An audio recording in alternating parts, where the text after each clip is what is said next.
Welcome to English Phrasal Verbs in Use, and this is the advanced class.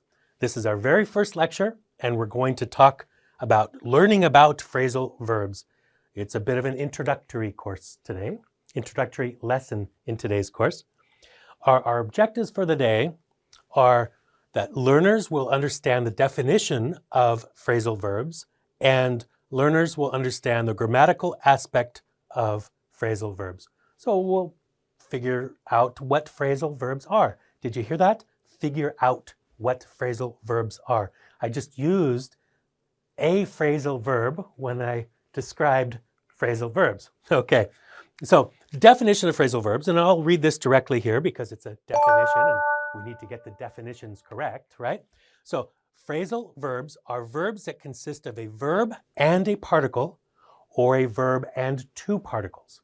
So, for example, phrasal verbs consisting of a phrasal verb and a particle. So look up, right?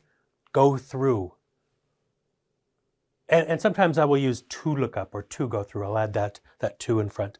Phrasal verbs consisting of a verb and two particles. So we might see to get on with, to get along with, to get on with. And looking to look forward to, or I am looking forward to something, to look forward to. Now, this brings up this point right here, to get on with. What point does that bring up? What am I saying? This brings up a point. This course goes along with the textbook, okay? And the textbook is British, and it is British English. If you haven't guessed yet, I am not British, but I am familiar enough with the two versions of the English language that I can talk about them pretty well. So in British English, they'll say to get on with. Are you getting on with your, how are you getting on with your classes? How are you and your friends getting on? In American English, we might say get along with. Okay, still a phrasal verb, but the slightly different, getting on with, getting along with. Getting on with, slightly different meaning. We have that in American English too, but the meaning is slightly different than it is in British English.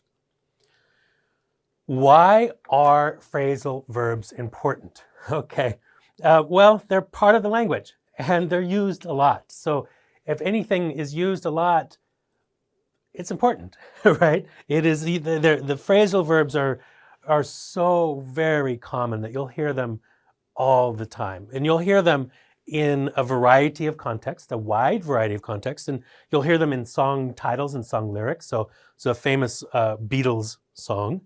Now, Beatles are a little bit before my time even, so they're probably before your time as well, but they're such, Bob Marley too, they're such classic artists, and we still hear them on the radio, and we are still probably familiar with them. So roll over Beethoven. Okay, so the phrasal verb there is to roll over. Okay, get up, stand up, a Bob Marley song, a reggae song. So we've got get up, stand up. Okay, I'm very tempted to start singing these songs, but I don't think you want to hear me sing these songs. The Empire strikes back, to strike back, spirited away. What does it mean to strike back? Is kind of to fight back, to hit back, to retaliate. It would be the singular verb, to retaliate, but then the phrasal verb would be to strike back, to hit back, to punch back. Strike means to hit. Okay, so again, with why are phrasal verbs important? They're important because they're common. Okay, now phrasal verbs are common in more everyday language, in more informal speech. However, they are also used sometimes in more formal contexts as well. They are very common in newspaper headlines. So we've got two newspaper headlines here. If you're looking at these over my shoulder and you think, that doesn't look like a very grammatical sentence. Well, headlines are not grammatical. They're not complete sentences usually. I mean, sometimes they are, like this is what are phrasal verbs is a title. But headlines in a newspaper, they try to capture the attention of the reader, right? So they're going to be a little bit shocking, a little bit exaggerated perhaps. And so we've got something here. Country's misplaced pride holds back its democracy. So the phrasal verb here, to hold back. What do you think that means? What does it mean to hold back? So if it's a sentence, okay, so this is a title, a headline, and so it's shocking. It's like, whoa, how can they misplaced pride hold back their democracy? So if it's a sentence, of course, we would need an article before country. So let's say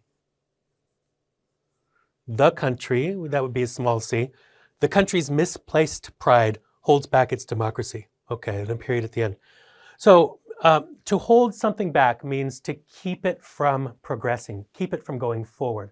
So maybe whatever country this headline, this news story is talking about, it doesn't say which one. It makes you want to read it because it doesn't say. They're misplaced pride. So this is kind of an arrogant headline, isn't it? So this newspaper is saying that country should not be so proud. Their misplaced pride is holding back. It's keeping back. It is restraining the democracy. So something happened with a vote and maybe some voting problems. So there's a misplaced pride holds back its democracy. Okay, another headline or title, headline. And this one, again, it's not a complete sentence, but don't worry about that. Turner heads up, different phrasal verb. Turner adds up likely cost of pensions. So to add up, right? You calculate. Turner adds up likely cost of pensions. So he's calculating. What are the pensions going to cost?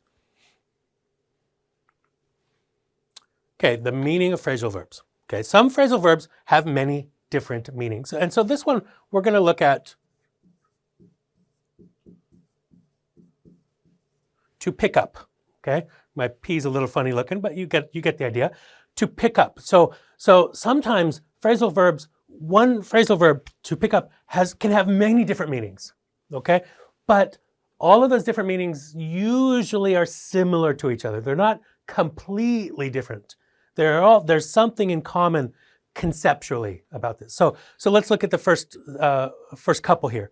For example, you can pick something up from the floor. You pick it up, right? You pick is kind of to grab it, and the up part is the motion for what you're doing with that thing that you picked up. So you pick something up from the floor. You can pick up a language. So a very similar sort of thing is to learn a language, to pick up a language. And it means that if you say you picked up some of the language while you were in New York, you picked up some of the language while you were in London, you picked up some of the language while you were in, well, it doesn't have to be an English country, right? An English-speaking country. It could be while you were in Tajikistan, you picked up some of the language. It means to learn. And in learning a language, but it's a little bit more casual learning and maybe a little bit fast learning casually, not like you studied it, but you've learned a bit. You've picked up a little bit. You can also pick up bad habits. I'll use this one in a sentence. Okay, to pick up bad habits. I think it's okay to say this, right? Many young Korean men pick up smoking when they're doing their military service. They're picking up a bad habit. Many young Korean men pick up the bad habit of smoking while they're doing their military service. Is that too wrong to say? Is that too bad to say? Maybe not so much anymore, but certainly in the past. Okay, the weather can pick up. The wind can pick up. The rain can pick up. Okay, so it means it's getting worse. It's growing in some way. You can pick up a bargain. Oh, I got this suit. I picked up this suit for only $10. Okay, what a bargain. I picked it up. So you sort of captured that bargain. A radio or your cell phone can pick up a signal, right? I'm not picking up anything. I'm not picking up a signal. My phone is not picking up a signal. My radio is not picking up a signal. The economy can pick up, right? You can pick up a story where you left it, or in teacher talk, we can pick this up tomorrow. We can pick it up where we left off yesterday. Okay, we pick up a story where we left left it. So I will pick up this lesson where we left it yesterday. Okay? You can pick someone up in your car. To pick somebody up, the opposite would be to drop them off. Pick up, drop off. To pick up somebody, to pick somebody up. So sometimes that object is in the middle. Sometimes it splits the phrasal verb, but sometimes it doesn't. So quiz. Okay. Oh, I shouldn't call it a quiz because we feel nervous when we hear the word quiz. So we'll just say an exercise, a practice. Okay. And so for this practice, we've got some songs, again, song titles. Maybe these are a little bit newer. Okay. Well, maybe not so newer. It's not much newer, but the first couple are a little bit newer, at least from this current century. Okay. So a Kylie Minogue song, you know, the Australian singer, Kylie Minogue. I can't get you, or no, it's not. I can't get you. Okay, so we've got.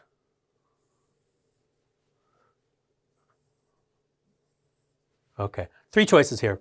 Can't get you off from my head. Can't get you out of my head. Can't get you away from my head. There's only one of those that makes sense. Okay, to get to. Well, let's look at the answer and then I'll explain it. Okay, so it is out of. I can't get you out of my head. I can't get you out of my mind. It's in it's a pop song, sort of a love song, pop song. It means that you're always thinking about the person. I can't get you out of my mind. I can't get you out of my head. I can always hear your voice, and that could be a good thing or a bad thing, right? But you know, when you meet somebody and you start to like them and you start to fall in love, you would say that you can't get them out of your mind. Okay, so out of my head, out of my mind, head and mind, same thing. Okay, or maybe the case here, you get the song lyric stuck in your head. I can't get it out of my head. I've got this. I can hear this music, and I can't get it out of my head.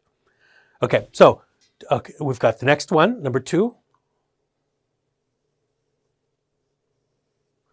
Okay, so we've got hold you. Do you hold against? Do you hold down? Or do you hold at? As a common phrasal verb, you can hold something against somebody, but that has a completely different meaning. You're not going to really be singing about that. So Jennifer Lopez song, could it be a love song? Could it be a falling in love song? Could it be a keeping your love song? You know, sometimes when you're in a relationship, you need to keep your love going. You need to keep the relationship going. So if you're trying to do that, then you might hold down somebody or something. Well, there's another meaning of hold down too. It could be to hold somebody down. And I hope that's not what she's talking. Although I guess relationship, you're holding a couple together, holding down maybe. But I think it's more, the interpretation is more of a holding down, keep maintaining, right? So we hold down a job, right?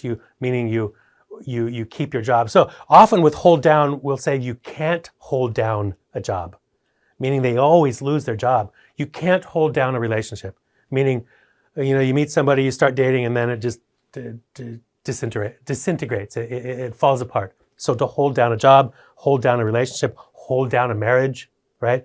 So to hold you down is that meaning. It could also mean, you know, two lovers holding them down in that way too.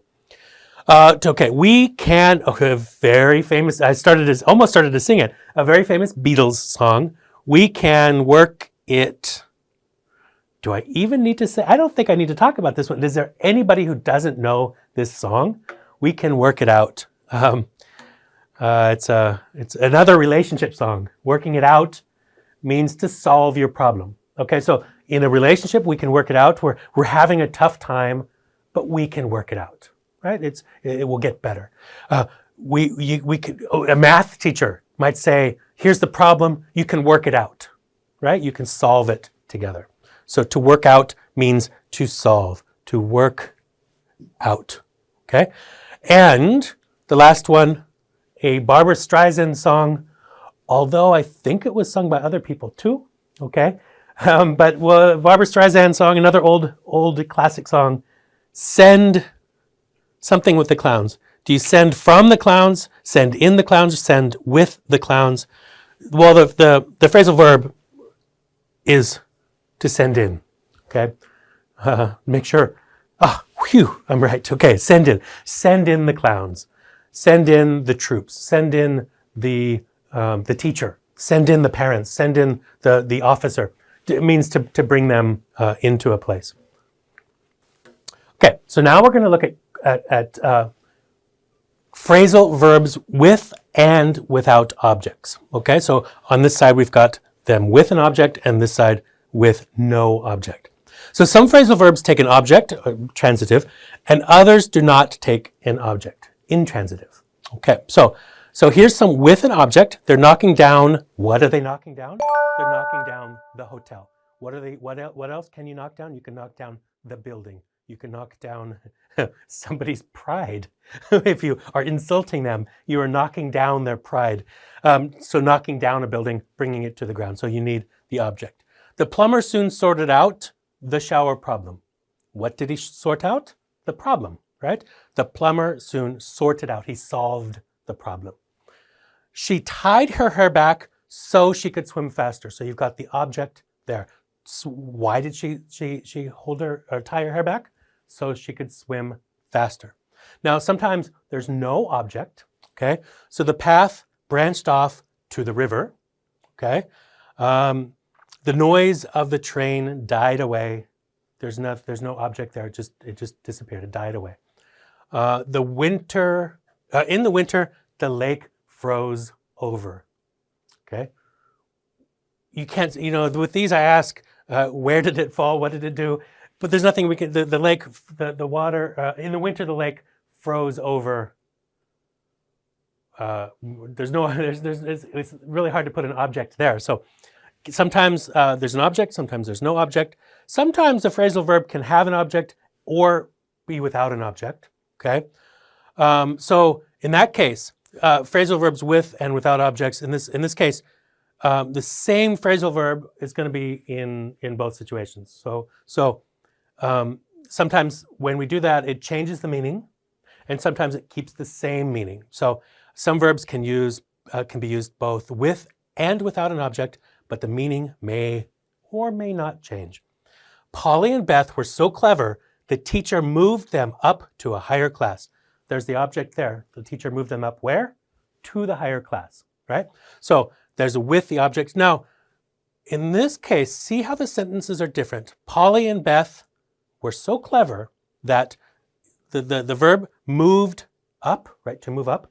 The teacher moved them up. Polly and Beth moved up to a higher class. So in this case, these sentences have different subjects, right? This one, the teacher is moving, and this one, the Polly and Beth are moving. So the meaning is the same. It's because that subject has changed, it changes how we have to deal with the phrasal verbs. So Polly and Beth were so smart, they were so clever that the teacher moved them up to a higher level. Okay? Polly and Beth moved up to a higher class. We don't know why in this sentence, but probably we can guess, because you're not going to move somebody up if they're not clever, if they're not smart. They might be moved down if they're not. Okay, so next one. I can drop you off at the station. Okay, so with the object, it means to drive you somewhere and leave you there. So I drop you off. I can drop you off at the corner, right? Now, this one without the object has a different meaning, okay? I was sitting in the armchair and I dropped off.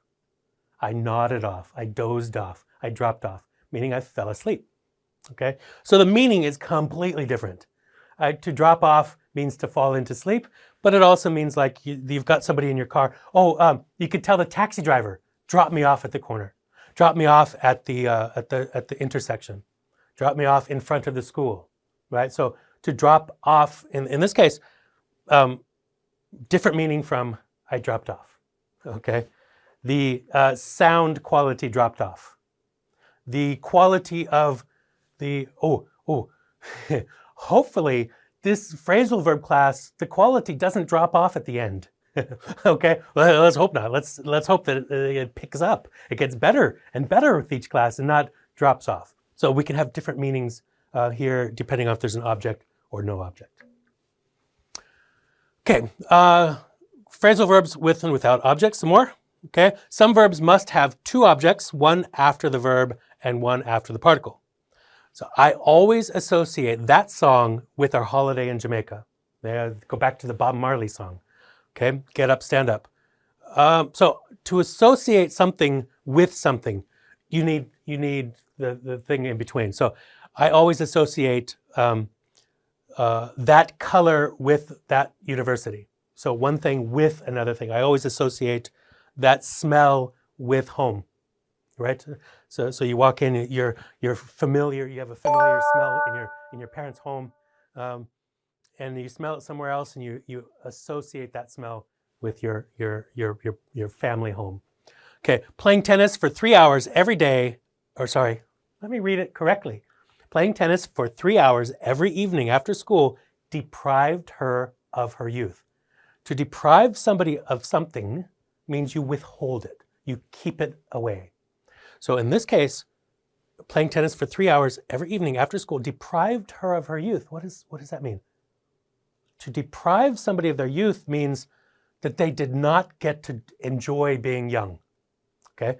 Maybe think about like Serena Williams or Venus Williams and those girls when they were young, their father made them play tennis every single day for 3 hours every single day and study and work hard, and they did not get to play with their friends. All they did was play tennis. So that deprived them of their youth. Okay? If they loved it, then it's not really depriving, perhaps. That's my opinion. Okay, position of the object. In many cases, the particle may come before or after the object. Remember, the particle is the second half of the phrasal verb. Okay, so the object might break that phrasal verb in half. So the teacher marked the student down. Okay, to mark down. The teacher marked down the student. Same meaning, it can be in either place. Okay, the teacher marked the student down. The teacher marked down the student because her bibliography wasn't up to standard. So the reason that she was marked down was she didn't do well in her writing her bibliography. Very long objects usually come after the particle. Okay, so in this case, the accident cut off domestic and industrial water and electric supplies. Okay, to cut off. It would mean you could put it at the end, but it's a little awkward. It's too far of a distance. Okay, so the accident cut domestic and industrial water and electric supplies off. Okay, but my grandmother always told me not to do that. Okay, if it's so far, so separated, she said, no, never do that. Don't do that. Keep them close to each other. My grandmother was very strict with grammar. And as I started to read it the other way, putting the off at the end, I heard her voice in my head. Okay, I associate bad grammar with my grandmother's corrections, right? So it's not wrong. Technically, it's not bad grammar. It's just better to keep those together. Keep the verb and the particle closer together if it's a very long object. Okay, so let's look at some more examples. Okay, position of the object. When the object is a personal pronoun. What's personal pronoun? Like he or she. Okay, the pronoun always comes before the particle. Okay, now could be he or she or me or my or his or her also. I picked up my parents and drove them to the airport. When there is, so that's noun object, personal pronoun object. I'll pick you up at 5:30, not I'll pick up you at 5:30, I'll pick you up. So when you have that pronoun, you need to stick it in the middle, okay? So if you need to put that you between the pick and the up. I'll drop you off. He dropped me off. The taxi driver dropped her off, right? So you put that in the middle. Some verbs, sometimes called prepositional verbs, must have the object after the particle, even if it's a pronoun. Okay, so there's some, the problem with English is that there are always exceptions to the rule. Okay, so some verbs, they always have the object after the particle. So we have to contend with a lot of problems lately, not contend a lot of problems with. Okay, you probably already know some of these verbs, like to look for, to look after, to cope with.